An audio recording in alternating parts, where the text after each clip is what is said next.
Hi everyone. ఈ వీడియోలో మనము మండే ట్రేడింగ్కి సంబంధించి స్టాక్స్ అనాలిసిస్ గురించి డిస్కస్ చేసుకుందాం. బేసిక్గా ట్రేడ్ చేయడానికి ముందే మనము స్టాక్స్ని ఫిల్టర్ చేసుకొని వాటి లెవెల్స్ని డ్రా చేసుకోవాలి. మనం డ్రా చేసుకున్న లెవెల్స్ దగ్గరకి మార్కెట్ వచ్చాక అక్కడ ప్రైస్ యాక్షన్ని బేస్ చేసుకొని మీరు రెగ్యులర్గా ఏ స్ట్రాటజీ అయితే యూజ్ చేస్తారో దాన్ని బేస్ చేసుకొని ట్రేడ్ ప్లాన్ చేసుకోండి. యాక్చువల్గా నేనైతే బ్రేక్అవుట్ అండ్ రీటెస్ట్ ట్రేడింగ్ సెటప్ని యూజ్ చేస్తాను. నాకు ఆ సెటప్ వచ్చినప్పుడు మాత్రమే మార్కెట్లో ఎంట్రీ తీసుకుంటాను. యాక్చువల్గా మనం బజాజ్ ఆటో గురించి డిస్కస్ చేద్దాం. బజాజ్ ఆటో మనకి డే టైం ఫ్రేమ్లో కూడా మంచి సపోర్ట్ లెవెల్ మీద హోల్డ్ అయ్యింది మొన్న. సో మార్కెట్ రేపు కనుక పాజిటివ్గా ఓపెన్ అయితే బజాజ్ ఆటో అప్ ట్రెండ్ తీసుకునే ఛాన్సెస్ ఉన్నాయి. యాక్చువల్గా మార్కెట్లో బజాజ్ ఆటో ప్రీవియస్గా డౌన్ ట్రెండ్లో ఉండి ప్రజెంట్ కన్సాలిడేషన్ చేసింది.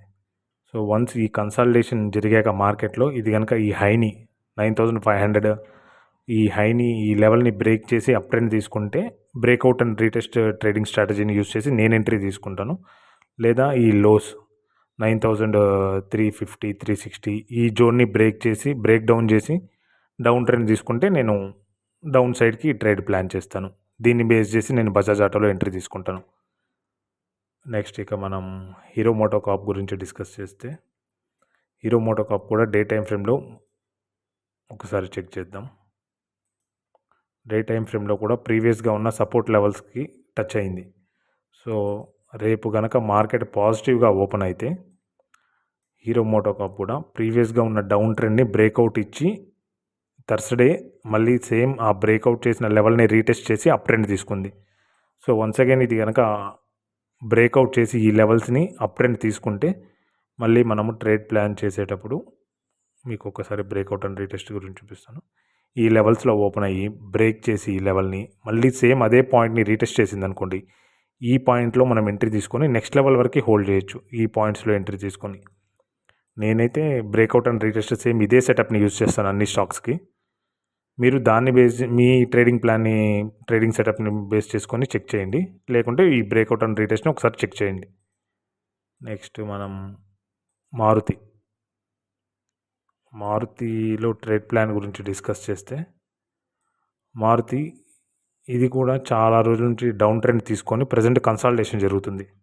వన్స్ ఈ కన్సాలిడేషన్ జోన్ని కనుక బ్రేక్ చేస్తే 11,160 ఈ 11,160 ఈ జోన్ని బ్రేక్ చేస్తే ఇక్కడ రీటెస్ట్ జరిగితే ఈ ప్లేసెస్లో ఎంట్రీ తీసుకొని నెక్స్ట్ లెవెల్ వరకు మనం టార్గెట్ని హోల్డ్ చేయొచ్చు. లేదా ఒకవేళ మార్కెట్లో అది కనుక డౌన్ ట్రెండ్ తీసుకుంటే 10,860 ఈ లెవెల్స్ని కనుక బ్రేక్ డౌన్ చేస్తే మళ్ళీ ఈ పాయింట్స్లో రీటెస్ట్ చేసిన, లేకుంటే 10,760 ఈ జోన్స్లో రీటెస్ట్ చేసిన మనం డౌన్ ట్రెండ్ ప్లాన్ చేసుకోవచ్చు. Next stock Shriram Finance. మీరు శ్రీరామ్ ఫినాన్స్ని అబ్జర్వ్ చేస్తే మొన్న థర్స్డే మొత్తం ఒకే జోన్లో కన్సాలిడేషన్ జరిగింది. లైక్ ఇదే జోన్లో కన్సాలిడేషన్ జరిగింది స్టాక్. సో వన్స్ ఈ జోన్ని బ్రేక్అవుట్ చేసి పైకి బ్రేక్అవుట్ చేసి ఈ పాయింట్లో మళ్ళీ రీటెస్ట్ జరిగితే అప్ ట్రెండ్కి ఇక్కడ ఏర్పడే క్యాండిల్ స్టిక్ ఫార్మేషన్ని బేస్ చేసుకొని అప్ ట్రెండ్కి ప్లాన్ చేసుకోవాలి.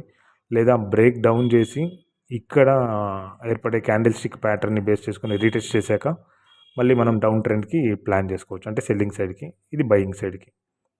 సో ఈ 4 స్టాక్స్ని మనం వాచ్ చేయొచ్చు. నెక్స్ట్ నిఫ్టీ కూడా ప్రజెంట్ కన్సాలిడేషన్లో ఉంది. మొన్న థర్స్డే మొత్తం ఒకే రేంజ్లో ఆడింది. 23,634 23,481 ఈ లెవెల్స్ని బ్రేక్ చేస్తేనే మనం అప్ ట్రెండ్ వైపు ఆలోచించాలి. నిఫ్టీలో కూడా 23,640 23,480 ఈ లెవెల్స్ని బ్రేక్ డౌన్ చేస్తేనే డౌన్ ట్రెండ్కి ఆలోచించాలి. యాక్చువల్గా నేను యూజ్ చేసే setup breakout or break down next retest జరగాలి. నాకు సేమ్ అదే లెవెల్కి వచ్చి మీకు జస్ట్ ఒక డ్రా చేసి చూపిస్తాను.